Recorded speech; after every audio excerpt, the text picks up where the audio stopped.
What up, everybody? Welcome to another episode. And get your motherfucking ass up. Well, we got out a little bit later today. You know what I'm saying? We had other things we had to do. And just out here enjoying nature. Getting it in. You know what I'm saying? We was at the park today. Just out here enjoying nature. So what I want to talk to y'all today about is this. Why you guys want to talk to us? Because obviously, if you're watching this, you need to get your ass up. So, yesterday, did you get up and work out? Or did you stay in the bed? Did you go to the gym? Or did you drive right past it? Did you get that third helping of food? Or did you keep it 1 to 1.5? What did you do?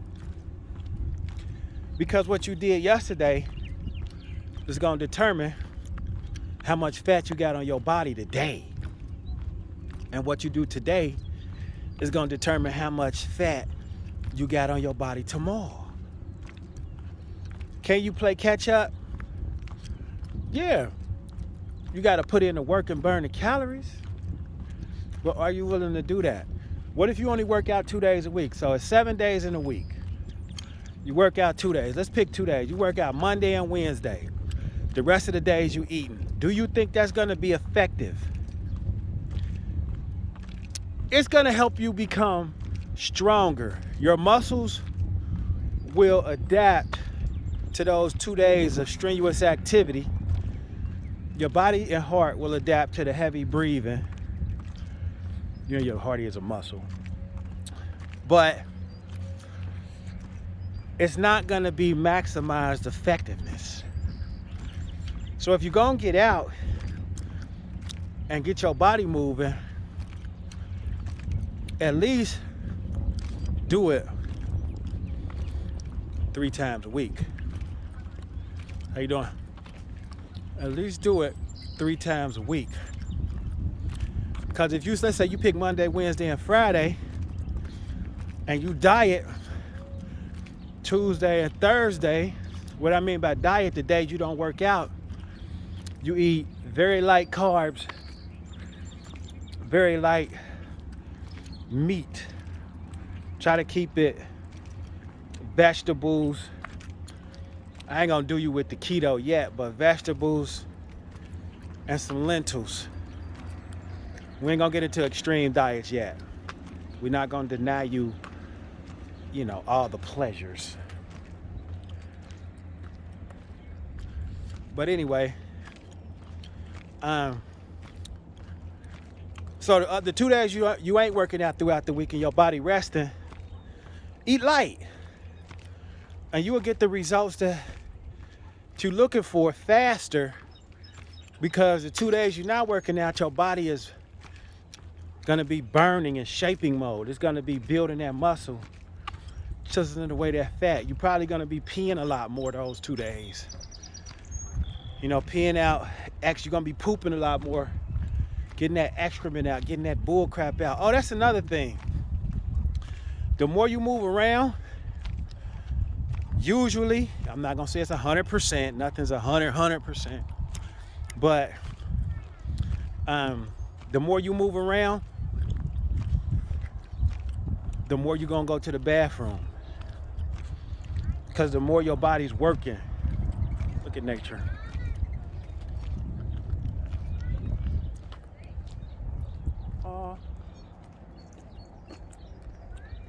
What's up, little homie?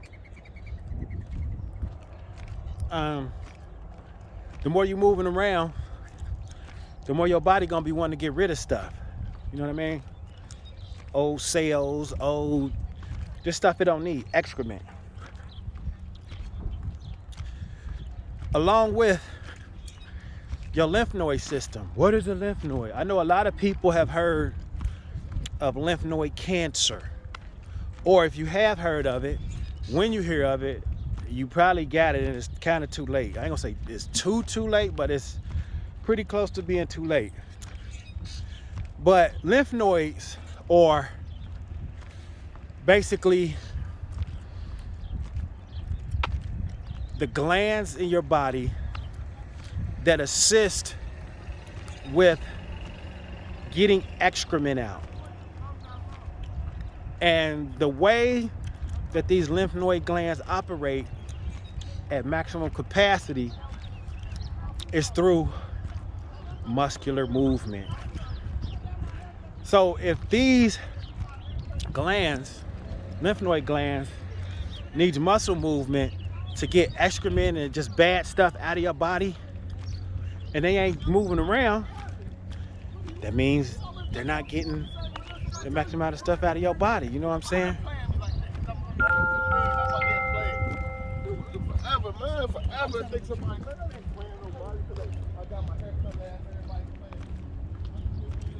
Life, right? That's life. That's simulation. But anyway, so the more you move around, the more you exercise, the more your lymph node glands working, the more it's getting the bad stuff out of your body. If you're not moving around, they ain't working as hard and that stuff staying in. So it's up to you to get that stuff out so that cancer won't fester and develop.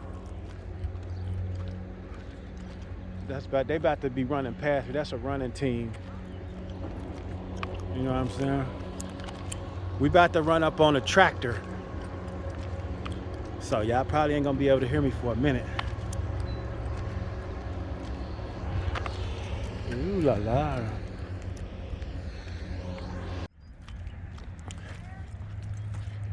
So, last but not least, before I let y'all get out of here, you should feel guilty because you ain't worked out yesterday. Now, if you don't get up and do nothing today, at that point you should be disappointed in yourself. Because, I mean, you got 24 hours in a day and you've been given the opportunity to breathe in that body. I think you should kind of take care of it a little bit. Who cares what you think? I know. But somebody that want to see his people healthy and not looking crazy, out of proportion, I'm gonna speak my piece. So it is what it is. I got one more for y'all. So, in the past, on a lot of my videos, you see that I'm more operating out of the heart chakra. In order for me to do that, it took a lot of work. That was part of my journey.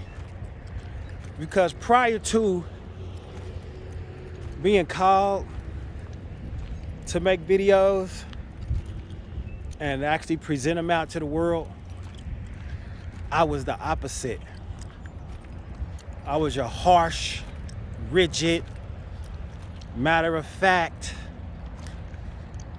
I'm gonna say egocentric, narcissistic individual.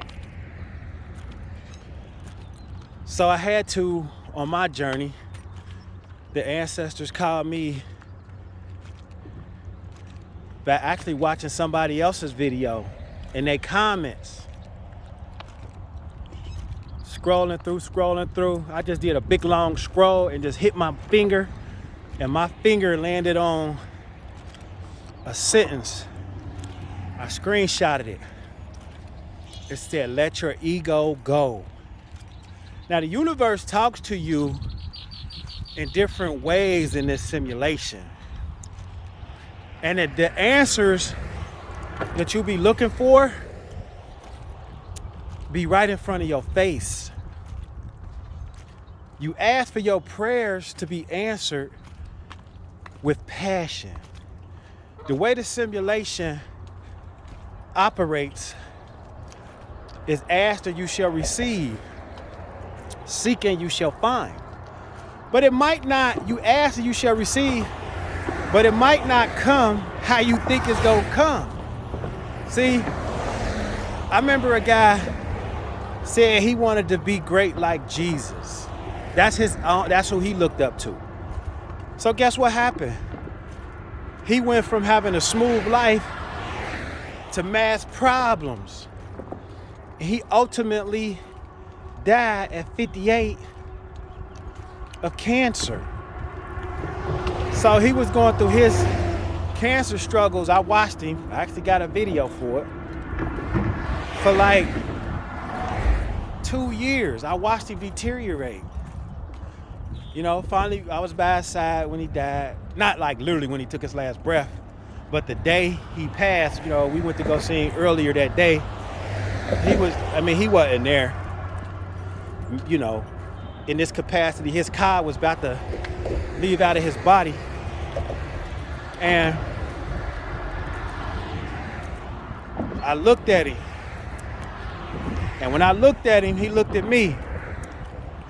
And he told me this. He snapped out of, you know, looking up in the sky and, you know, what he was doing. And for me, how you doing? And for me, he looked at me. He said, Aaron, he couldn't even I had to get real close. I said, what's up? He said, watch what you pray for. And as soon as he said that, I remember what he said. Because when I was heavily in Christianity and doing Bible studies, he was actually one of my elders. But he was a street guy that, you know, been in and out of jail and, you know, drug addiction. But he was really showing me and helping me navigate from transitioning from the street to, you know, Christianity or a better life. This was years ago. So for me, I remember his transition, and he still had struggles. But he said, watch what you pray for. And I remember what he said. He wanted his life, he wanted to be strong and passionate and as important as Jesus. And you know what? He got exactly what he wished.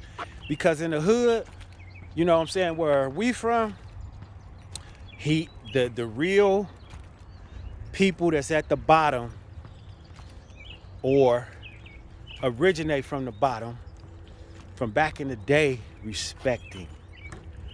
They respect his street acumen. They respect his gangster acumen. They respect how he did his bids. They respect how he transitioned from the negative life to the positive life with the use of Christianity. Christianity actually helped him, but it limited him as well. And we'll leave that alone. But let me say this. I remembered that. So he got exactly what he wished. Jesus is, according to the Bible, Jesus' life, when you read it, the beginning is struggle. He didn't even have a place to live. You know what I'm saying? They was moving him around in the manger. We're not going to get into the symbolic aspects of it. We're going to stick to, you know, the story that they have in the Bible.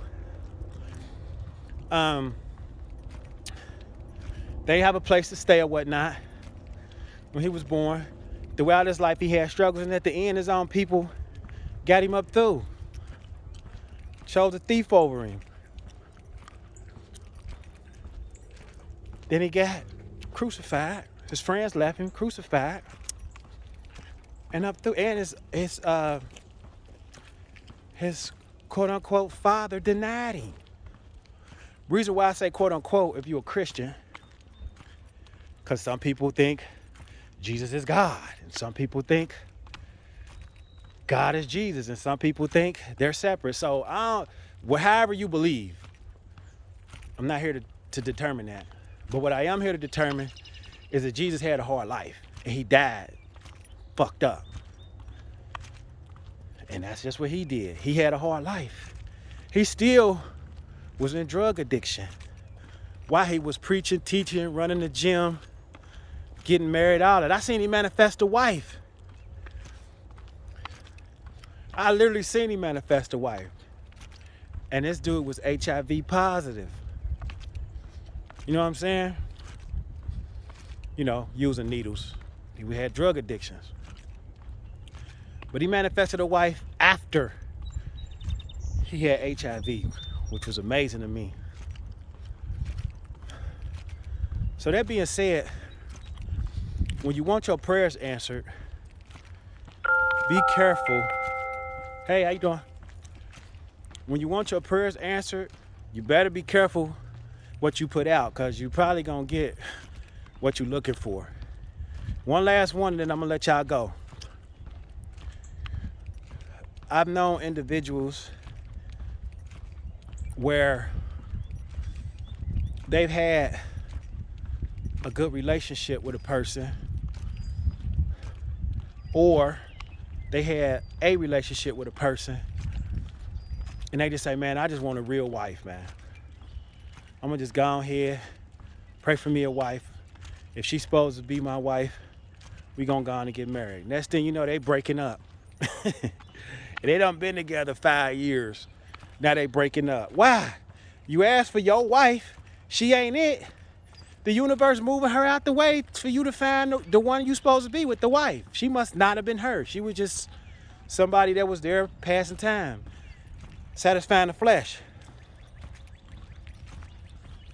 So on this walk this morning, I just want to say, in your prayers to whoever you pray to, be specific. Put energy on it. Have passion. Have belief.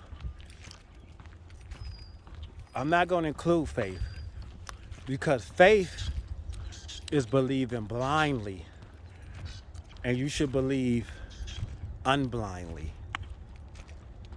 So have belief in what you know. And if you know you're supposed to have it, rest in that and take away the faith. Because you don't need faith to believe. Well, according to the Bible, I believe I could breathe oxygen right now. I don't got faith in that. It's just what is. Because it's proven. I could believe it. It don't take faith. It's just what it is. And at the end of the day, what is nature. Because before we was even here, this was here. These were here. These trees, these birds. This stuff was already here.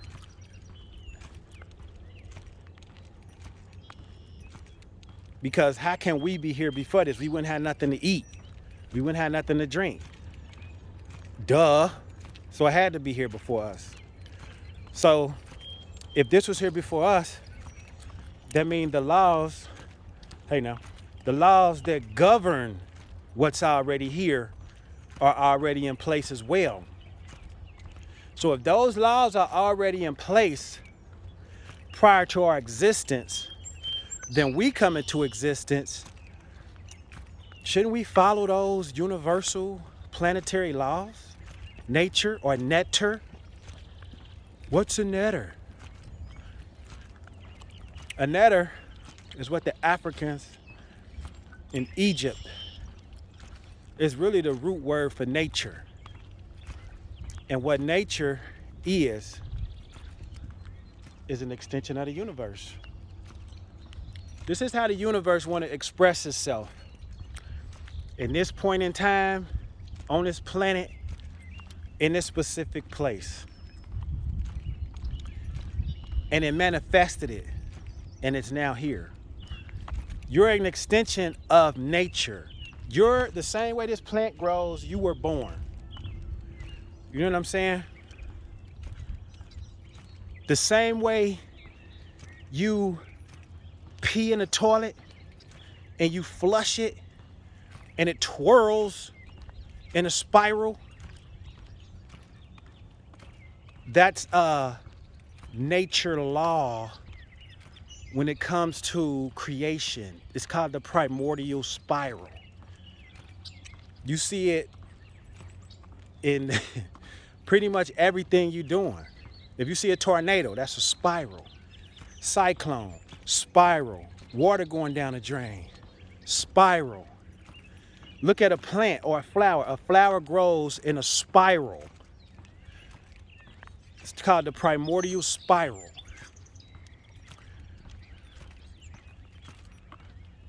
So if we were an extension of nature, we should follow the laws of nature.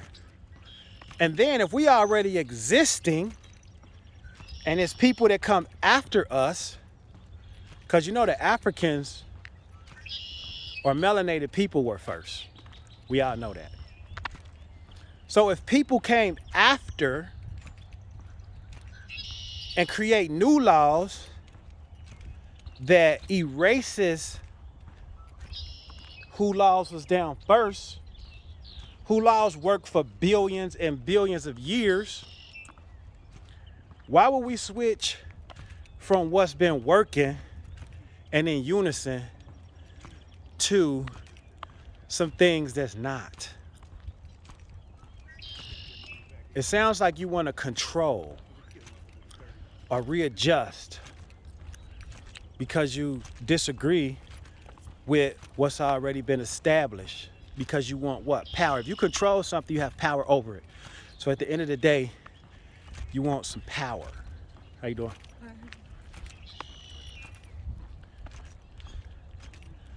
And the individuals that were first with this and following these laws was creating great pyramids and creating monuments that still standing today, that's proven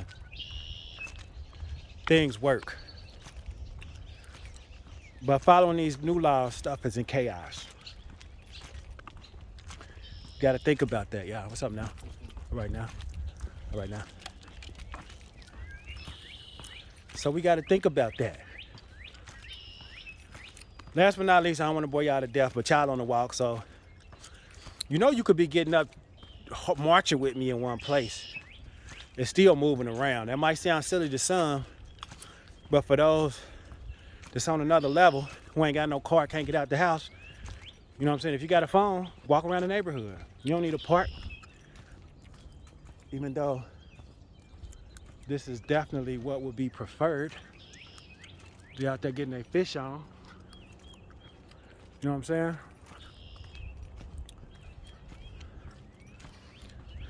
But we got to think about that. We got to think about that. Why would we switch from what works to what don't work? That means we succumbed to new information. But the new information and the new system is detrimental.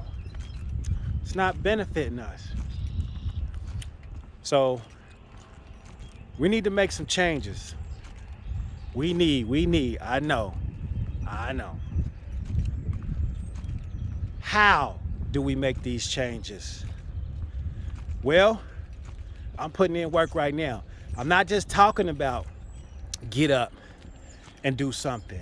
You're actually witnessing me walking. And you see the mile markers. And this is me. This ain't a fake video. See this? Y'all know my bracelet. So you know how I rock. So this is me putting in work.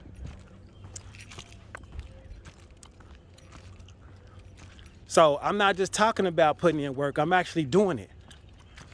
So in order for us, I'm not gonna tell you, if I say you need to do something, you know, I'm from the old code, 88 to 98.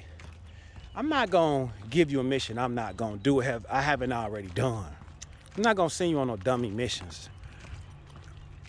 So, all right now. I'm not gonna send you on no dummy missions. So that being said, get your ass up. Get out the bed. Put the beer down and get your ass up and get your body moving. Till next time, Philosopher A.D. Jones. Y'all know what it is. These